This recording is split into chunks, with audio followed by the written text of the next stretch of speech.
हमारी security agencies क्या कर रही हैं? कहते हैं अल्लाह ताला इशारों में बात करता है। जब किसी कौम से खुश होता है तो रहमत बरसाता है, और जब गजबनाक होता है तो अजाब नाजिल करता है। इंडिया ने नए ट्रेड डायरेक्टिव्स जारी कर दिए हैं, जिसमें बांग्लादेश की जो रेडीमेड गारमेंट्स है, जो बांग्लादेश की लाइफ लाइन है, जो क्रिटिकल एक्सपोर्ट है बांग्लादेश की, लगता है खुदा नाराज है शायद। इस वक्त बांग्लादेश के माल से भरे हुए ट्रक इंडिया के बॉर्डर पर खड़े हैं।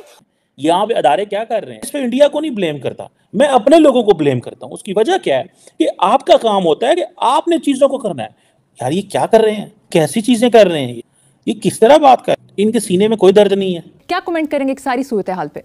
इस पे कमेंट क्या करना है, पहले तो चाहिए किसी को इस राजनाथ को समझाए कि तू प्रेमनाथ बन, राजनाथ ना बन। जो इनके दिमाग में एक सुई फंसी हुई है ना बांग्लादेश वाली, उसके पीछे हमारी अपनी जाती हिमाकतें हैं। हसीना वाजिद ने तो कभी छुपाया नहीं है कि वो पाकिस्तान से नफरत करती है, और बार बार ये बात कहती रही है, और सब चीज़ जो हुआ है बांग्लादेश में उस पर हम हसीना ने हमारे पे थोप दिया। इंडिया ने टर्की के ऊपर भी सैंक्शंस लगाई हैं, पाकिस्तान के साथ भी कारोबार नहीं है।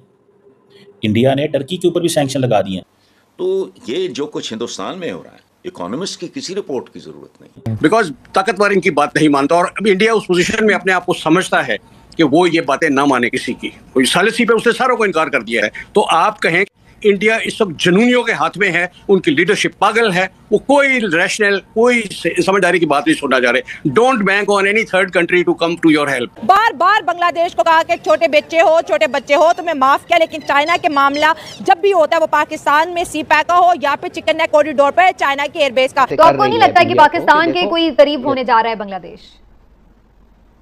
देखिए, वो नहीं हो सकता। दो तीन वजह ये है। पहले वजह ये है कि उसकी पर्सनल सिक्योरिटी जो है बांग्लादेश में, मैंने सुना है कुछ हद तक, काफ़ी हद तक वो हिंदुस्तान की रिस्पॉन्सिबिलिटी है। दोस्तों, पहलगाम हमले के बीच भारत पाकिस्तान के बीच जारी तनाव के बीच बांग्लादेश और चाइना ने भी भारत से काफ़ी कुछ कड़े शब्दों में बात करनी शुरू कर दी थी। पाकिस्तान के बीच सीज फायर होने के बाद भारत ने बांग्लादेश को सबक सिखाने की पूरी तैयारी कर लिया, और बांग्लादेश अब घुटनों के बल बैठ गया है। काफी लंबे समय से बांग्लादेश लगातार खलीफा बनने की कोशिश कर रहा है, और अब भारत ने एक झटके में ही उसकी दादागिरी निकाल दी है। भारत ने अपने यहाँ से जाने वाले बांग्लादेश के सभी खाने पीने के सामानों और वस्त्र को निर्यात करने की सारी छूट बांग्लादेश से वापस ले ली है।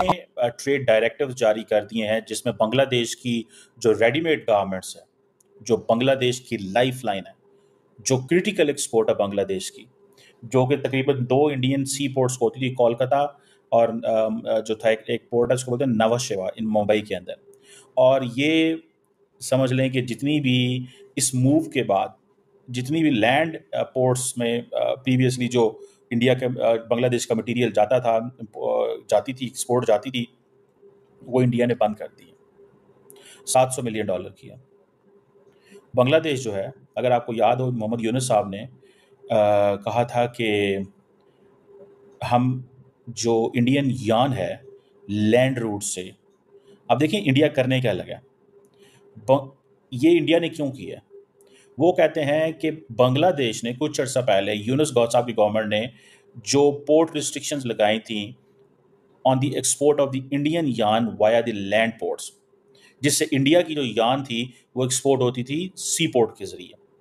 सो इंडिया की जो एक्सपोर्ट्स हैं वो, क्योंकि उनके ऊपर बड़ी ऑब्जेक्शंस लगा दी, इंस्पेक्शन लगा दी। अब इंडिया जो राइस एक्सपोर्ट है वो भी जाती थी हिली और कुछ और इनके इलाकों के ज़रिए से जाती थी, वो सारी इन्होंने बंद कर दी थी। पहले बांग्लादेश ने बंद की, अब इंडिया ने भी बंद कर दी। सो ये आप देखें कि ये बांग्लादेश कहता है कि हम आपकी बंद कर रहे हैं इंपोर्ट्स, वो उनकी इंपोर्ट्स बंद कर रहे हैं, दोनों एक दूसरे को टफ टाइम देने लगे हैं। इंडिया कहता है जी बांग्लादेश को $700 मिलियन का नुकसान होगा, this is what this saying. और इंडिया कहता है कि हमारा ये जो फैसला है इससे हमारी जो डोमेस्टिक गारमेंट इंडस्ट्री है वो उठेगी और बांग्लादेश जो है उसको नुकसान होगा, दिस एंड दैट। बांग्लादेश के एक्सपोर्टर कहते हैं कि ये हमारे लिए बहुत बड़ी कॉस्ट बढ़ जाएगी, लॉजिस्टिकल चैलेंज बढ़ जाएंगे, so on and so forth. So ये जो बांग्लादेश और इंडिया के ताल्लुकात हैं ये दिन ब दिन ख़राब होते जा रहे हैं। इंडिया भी टफ टाइम देना चाहता है बांग्लादेश को, और बांग्लादेश भी कहता है कि मैं भी टिट फॉर टैट करूँगा। सो गवर्नमेंट ने ये जो रेडीमेड गारमेंट्स बांग्लादेश से आते थे वो दोनों ये जो जवाहरलाल नेहरू और पोर्ट से जाते थे और जो सी पोर्ट से, उन दोनों के ऊपर उन्हें पाबंदियाँ लगा दी। सो इससे आप अंदाज़ा लगाएं कि अगर ये चीज़ें नहीं जाती तो बांग्लादेश को कितना नुकसान होगा। अब ये चीज़ें इंडिया ने और बांग्लादेश ने दोनों को एक दूसरे को टफ टाइम दे रहे हैं, ठीक है ना जी। और ये सिर्फ यहाँ पे चीज़ें नहीं रुकती, ये जितनी भी त्रिपुरा, मिजोरम और ये जो सारे इलाके थे, यहाँ पे जितना भी बिजनेस होता था उस सबको प्रॉब्लम हो गई है।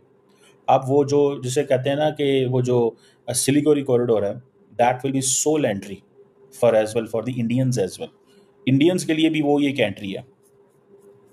कहा जाता है कि 11 के करीब लैंड ट्रांजिट पॉइंट्स हैं in India's north east states, और ये दोनों मुल्कों की ट्रेड इससे होती थी। इनमें से 3 जो है वो असम के अंदर है, 2 जो हैं वो एक इलाका है जिसको बोलते हैं मेघालय, और 6 जो है वो त्रिपुरा के अंदर है। अब जिसे आप देखें कि ये एक खुल्लम खुली एक दूसरा जो है वो टफ टाइम पे आ गए। तो ये जितनी भी फिश थी, LPG oil, LPG edible oil, this that, ये चीज़ें जितनी भी थी सारी की सारी अब वो ट्रैवल नहीं जा सकेंगी।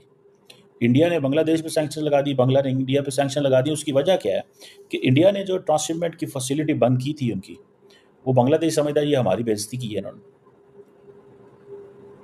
सो इसीलिए इंडिया ने सैंक्शंस इम्पोज की हैं बांग्लादेश की इंपोर्ट के ऊपर, जिसकी वजह से ये जो इंडिया के डीजीस हैं, डीजी फॉरेन ट्रेड कहते हैं, वो कहते हैं कि जी जितनी भी गारमेंट इंपोर्ट है बांग्लादेश की, वो उनको उन्होंने नया रास्ता दे दिया। सो इसमें आप देखेंगे कि इन लॉन्ग टर्म इन दोनों मुल्कों, राजनाथ सिंह साहब की जो कल वाली स्टेटमेंट थी उसके हवाले से, और मैंने वो जवाब देखा है दोस्तों, बड़ा ठंडा सा, मीठा सा, पोला सा, हल्का सा, जिसे कहते हैं ना, बयान दिया। और जैसे एनर्जी से जैसे राजनाथ सिंह ने बात की है, पाकिस्तान ने कोई बात नहीं की। अब पाकिस्तान क्या कह रहा है? पाकिस्तान कह रहा है जी कि इंडिया के डिफेंस मिनिस्टर साहब जो हैं उन्होंने बड़ी प्रोवोकेटिव किस्म के रिमार्क्स दिए हैं जो कि टेलीविज़न पे चले हैं, और एक रिटन स्टेटमेंट है ये पाकिस्तान की, और जिस पे डिफेंस मिनिस्टर साहब कहते हैं कि पाकिस्तान ने इररिफ्यूटेबल एविडेंस, ऐसी एविडेंस जिसको आप डिनाई नहीं कर सकते, कि इंडिया जो है वो extra judicial and transnational assassination campaign Pakistan की सरजमीन पे चला रहा है। मैं तो पहला सवाल जो पाकिस्तान से करना चाहता हूँ, आप ये कहते हैं कि जी extra judicial and transnational assassination, आपको गार्डियन की रिपोर्ट से ये पता चला है? लास्ट टाइम पाकिस्तान के जो सेक्रेटरी खारजा हैं साइरस काजी साहब, उन्होंने ये स्टेटमेंट दी थी कि जनाब 2 बंदे जो है ना वो हमारे पास रिपोर्ट है, बाकी अब हुआ क्या, बहुत सारे लोग पाकिस्तान में मारे गए, कश्मीरी थे सारे, मारे गए कश्मीर में, वो किसी न किसी तरह इंगेज थे, वो मारे गए। दोस्तों, पिछले कुछ समय से बांग्लादेश लगातार भारत के खिलाफ एक के बाद एक घटिया बयानबाजी जारी कर भारत की चिंता बढ़ा रहा था, लेकिन भारत ने जिस तरीके से बांग्लादेश पर अपनी ट्रेड स्ट्राइक की है कि बांग्लादेश घुटनों के बल बैठ गया है। बांग्लादेश को अब कुछ नहीं सूझ रहा है कि अब वह क्या करे। भारत ने जहां एक तरफ पाकिस्तान का पानी रोक दिया, वहीं दूसरी तरफ बांग्लादेश को सबक सिखाने के लिए ट्रेड पर 42% की कटौती की है। सभी छूट देने, निर्यात में सभी बांग्लादेश को दी जाने वाली छूट को भारत ने वापस ले लिया, और अब सिर्फ बांग्लादेश 2 ही बंदरगाहों के जरिए भारत में अपने सामान पहुंचा सकेगा, एक मुंबई और दूसरा कोलकाता बंदरगाह। भारत के पूर्वोत्तर राज्यों के जरिए बांग्लादेश के सभी निर्यात को रोक दिया, जो भारत के सभी बांग्लादेश व्यापार का 42% हिस्सा था। इससे बांग्लादेश को जबरदस्त घाटा लगने वाला है। जहां एक तरफ बांग्लादेश लंबे समय से अपने को खलीफा बनने की कोशिश कर रहा था, भारत के अपने एक फैसले से ही उसे घुटनों के बल बैठा दिया, और बांग्लादेशी व्यापारी अब मिमियाना शुरू कर दिए हैं। यह देखने वाली बात होगी कि बांग्लादेश कितने लंबे समय तक भारत के इस प्रभाव को झेल पाने में सक्षम है। फिलहाल बांग्लादेशी मीडिया अभी से ही मिमियाना शुरू कर दी है कि भारत ने इतने कड़े प्रतिबंध हमारे ऊपर क्यों लगाए हैं, लेकिन मोदी के सख्त फैसले से जहां बांग्लादेश घुटने पर बैठ गया है, वहीं चीन से के भी सुर अब बदलने लगे हैं। चीन को भी यह डर सता रहा है कि भारत ने अगर हमारे खिलाफ भी कड़े फैसले ले लिए तो हमारा भी व्यापार जबरदस्त तरीके से प्रभावित होगा। आने वाले समय में यह देखना होगा कि टर्की, पाकिस्तान और बांग्लादेश तीनों अब भारत के व्यापार में काफी कुछ घाटा उठाना शुरू कर दिया है। दोस्तों, इस तरह की ताज़ा अपडेट पाएं कि मैं चैनल को लाइक और सब्सक्राइब करें। मिलते हैं नेक्स्ट अपडेट के साथ।